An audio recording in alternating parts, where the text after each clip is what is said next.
5.3 का प्रश्न क्रमांक 5 आप सॉल्व करेंगे। इसमें दिया गया है एक क्लास टेस्ट में सैफाली के गणित और अंग्रेजी में प्राप्त किए गए अंकों का योग 30 है। यदि उसको गणित में 2 अंक अधिक और अंग्रेजी में 3 अंक कम मिले तो उनके अंकों का गुणनफल 210 होता है।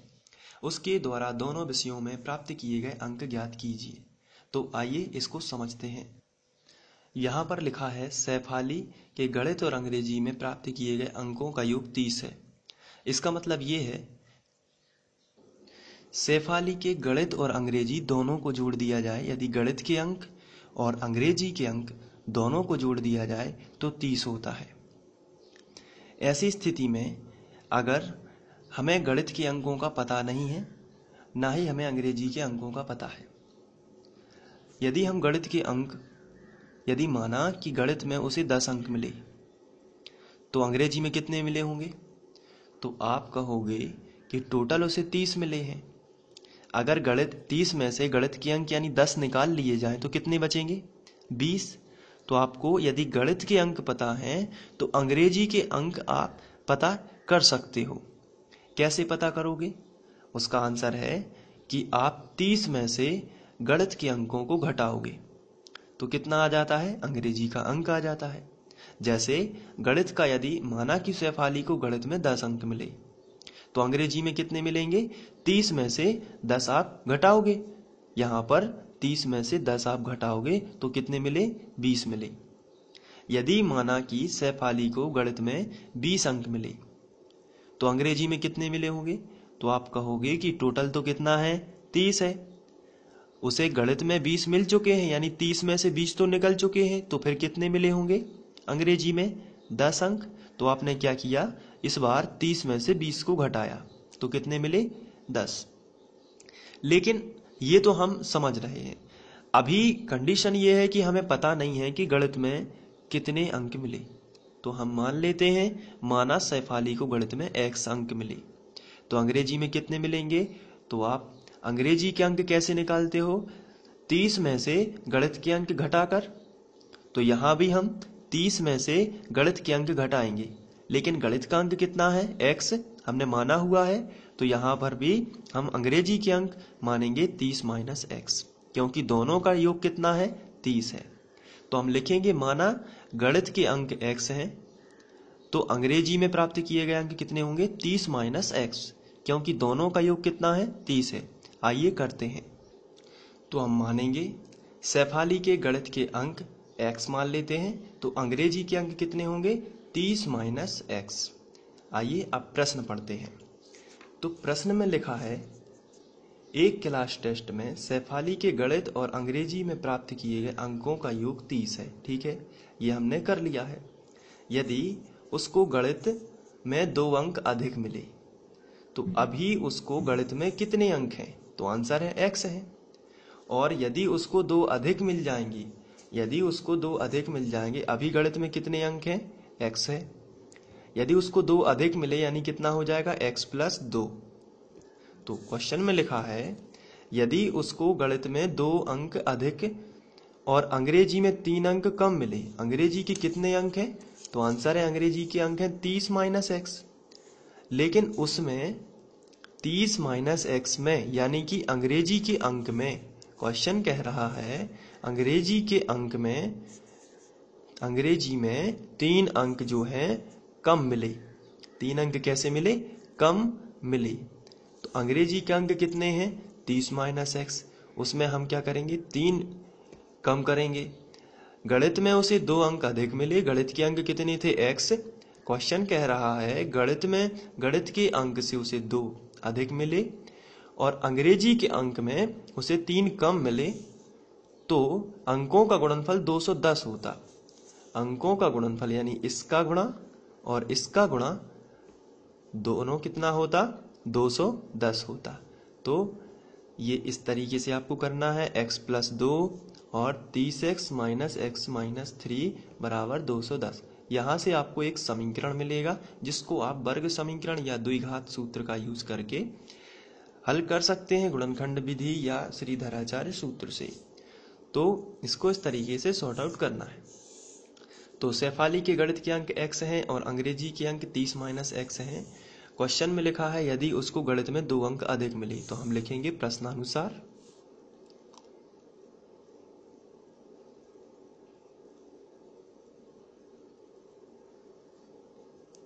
गणित में उसे क्या हुआ है, गणित में 2 अंक अधिक मिले। गणित के अंक कितने हैं x, तो उसे गणित में अधिक यानी होता है प्लस, 2 अंक अधिक मिले तो x प्लस 2 कर देना है। और अंग्रेजी में 3 अंक कम मिले, अंग्रेजी में क्या हो उसे 3 अंक कम मिले, तो अंग्रेजी में कितने अंक हैं उसके अभी 30 माइनस x, और उसे कितने कम मिलना है इसमें से 3 कम, कम यानी होता है माइनस, अधिक यानी प्लस और कम यानी माइनस।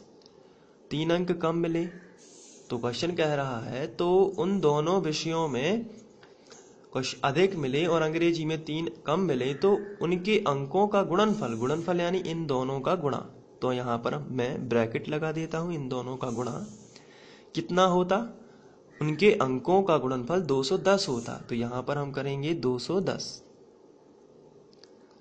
अब इसको हम सॉल्व करेंगे, तो चलिए करते हैं सॉल्व। सबसे पहले ये ज्यों का त्यों ये संख्या हम घटा लेंगे, तो अभी हम इसको गुणा नहीं करेंगे। x प्लस 2 और इसमें से 30 में से 3 जाएंगे तो आएगा 27 माइनस x बराबर 210। अब हम x का गुणा 27 में करेंगे तो आएगा 27x, और x का गुणा x में करेंगे तो आएगा x वर्ग। फिर 2 का गुणा इसमें करेंगे तो 27 दूनी 54 आता है, और प्लस माइनस का माइनस, और 2 का गुणा x में करेंगे तो आएगा 2x बराबर आएगा 210। इसके बाद हम 210 का पक्षांतर इस तरफ करेंगे तो आएगा 27x माइनस x वर्ग प्लस 54 माइनस 2x, प्लस का 210 इस तरफ आएगा तो माइनस का 210, और बराबर में मिलेगा 0, तो हम बराबर में 0 पहले कर लेते हैं। इसके बाद x वर्ग वाला और देखिए है क्या, नहीं है, तो ये x वर्ग और किसी में नहीं जुड़ेगा, केवल x वर्ग ही लिखेंगे। इसके बाद 27x में से 2x चले जाएंगे क्योंकि x वाले घटते हैं, संख्या संख्या में घटेगी, और x वर्ग वाला x वर्ग में घटता है, तो x वर्ग वाला यहाँ और था नहीं, इसलिए हमने इसको ज्यों का त्यों लिख दिया।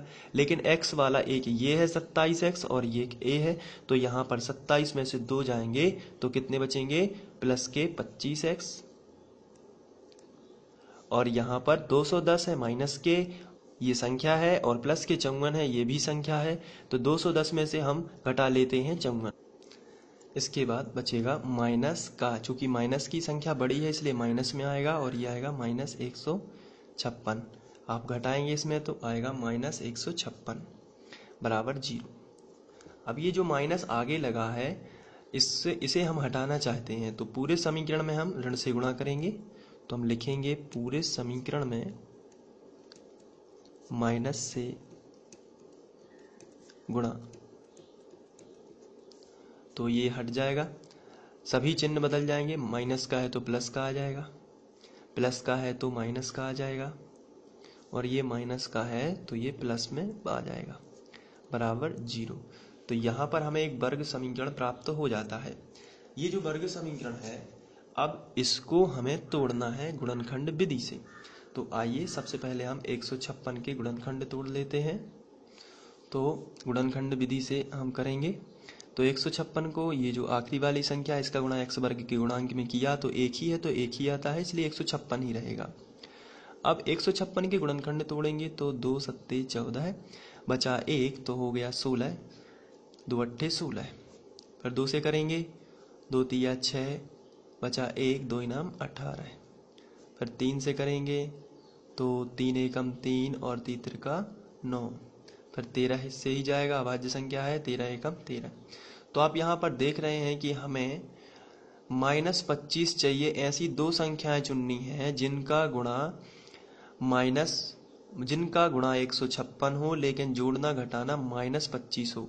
तो यहाँ पर हम देखते हैं यदि 2 दूनी 4, 4 तिया 12, तो ये आया 12 और 13 देख लेते हैं कितना होता है जोड़ने से, 12 और 13 3 और 2 5, 1 और 1 2, तो ये 25 होता है। लेकिन हमें -25 चाहिए, इसलिए माइनस का 13 कर देंगे और माइनस का 12 कर देंगे। माइनस का 12 और माइनस का 13, तो माइनस का क्या हो जाएगा, माइनस का 25 हो जाएगा। और प्लस का 156 चाहिए, तो जब हम -12 गुणित -13 करेंगे तो माइनस माइनस प्लस हो जाएगा और 13 12 156 आएगा, क्योंकि उसी के गुणनखंड है। इसलिए हमारी संख्याएं हमें मिलती हैं -12x -13x। चलिए इसको करते हैं। तो x वर्ग -12x -13x, आप इन्हें आगे पीछे कहीं भी लिख सकते हैं, प्लस 156 बराबर 0। यानी 25x की जगह पर आप लिखोगे -12x -13x प्लस 156 बराबर 0। यहाँ पर आप देख रहे हैं 4 पद हमें मिल चुके हैं, 1 2 3 4। तो आप क्या करोगे, इनमें से दो में से कॉमन निकालोगे, यहाँ से और यहाँ से। यहाँ पर x है, यहाँ पर भी x है, यहाँ पर 12 है, लेकिन यहाँ पर 12 नहीं है, तो केवल हम x कॉमन निकाल लेते हैं।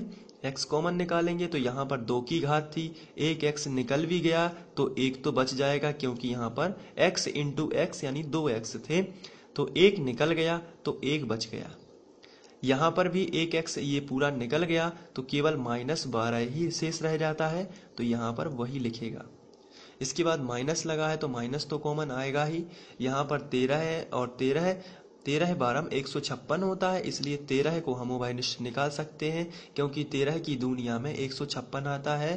कहने का मतलब है कि 13 की टेबल में 156 आता है, तो आप यहाँ पर -13 जो है उभयनिष्ठ निकाल सकते हो। तो यहाँ पर बचेगा x, और चूंकि माइनस जब भी कॉमन आता है तो अंदर का चिन्ह हम बदल देते हैं, मैं पहले भी आपको ये बता चुका हूँ। तो प्लस का क्या हो जाएगा, माइनस और 13 12 156। और यदि आपको फिर भी समझ में नहीं आता है तो यही कोष्टक आपको दोबारा लिख देना है और बराबर 0। आगे बढ़ते हैं, ये 2 जगह है तो इसको एक जगह लिखेंगे, कहने का मतलब उभयनिष्ठ निकालेंगे। तो x -12 दोनों में से कॉमन, तो बचेगा का x -13 बराबर 0। अब ये दोनों के कोष्टक के बराबर 0 लेंगे, यानी कि x -12 बराबर 0 या x -13 बराबर 0। -12 इस तरफ आएगा तो प्लस हो जाएगा, इसी तरीके से -13 इस तरफ आएगा तो ये भी प्लस हो जाएगा। तो x के हमें 2 मान मिलते हैं और दोनों पॉजिटिव हैं, इसलिए दोनों ही मान्य हैं। तो हम इनको स्थिति के अनुसार करेंगे। जब x बराबर 12 हो तो शेफाली के अंक हमने कितने माने थे, शेफाली के गणित के अंक हमने कितने माने थे, x, और x का मान कितना है अभी यहाँ पर 12 है, तो हम लिखेंगे जब x बराबर 12 हो तो शेफाली के अंक, तो शेफाली के गणित के अंक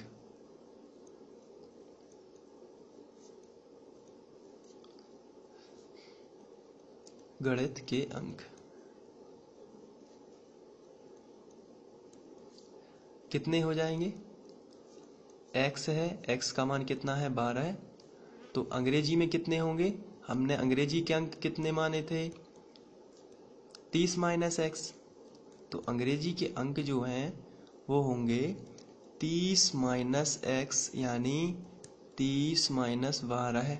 तो जब हम घटाएंगे तो हमें मिलने वाले हैं, जब हम 30 -12 करेंगे तो आएगा 18। तो इस तरीके से अगर x बराबर 12 है, यदि गणित में उसे 12 अंक मिले तो अंग्रेजी में कितने मिले होंगे 18। आगे करते हैं इसको। जब x बराबर, यदि हम 13 लेते हैं, 13 हो तो शेफाली के गणित के अंक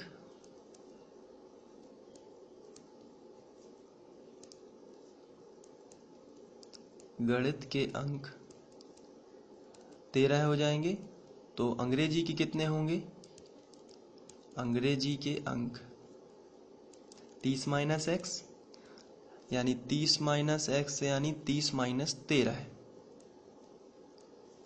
और 30 में से जब हम 13 घटाएंगे तो आएगा 17। तो इस तरीके से यदि शेफाली को गणित में 13 अंक मिलेंगे तो अंग्रेजी में 17 अंक मिलेंगे। तो इस तरीके से आप इसको नोट कर सकते हैं। मैं आपको स्क्रीनशॉट दे देता हूँ। यहाँ पर आप यहाँ से स्टार्ट करेंगे। ये पहला शॉट, ये दूसरा शॉट, ये तीसरा,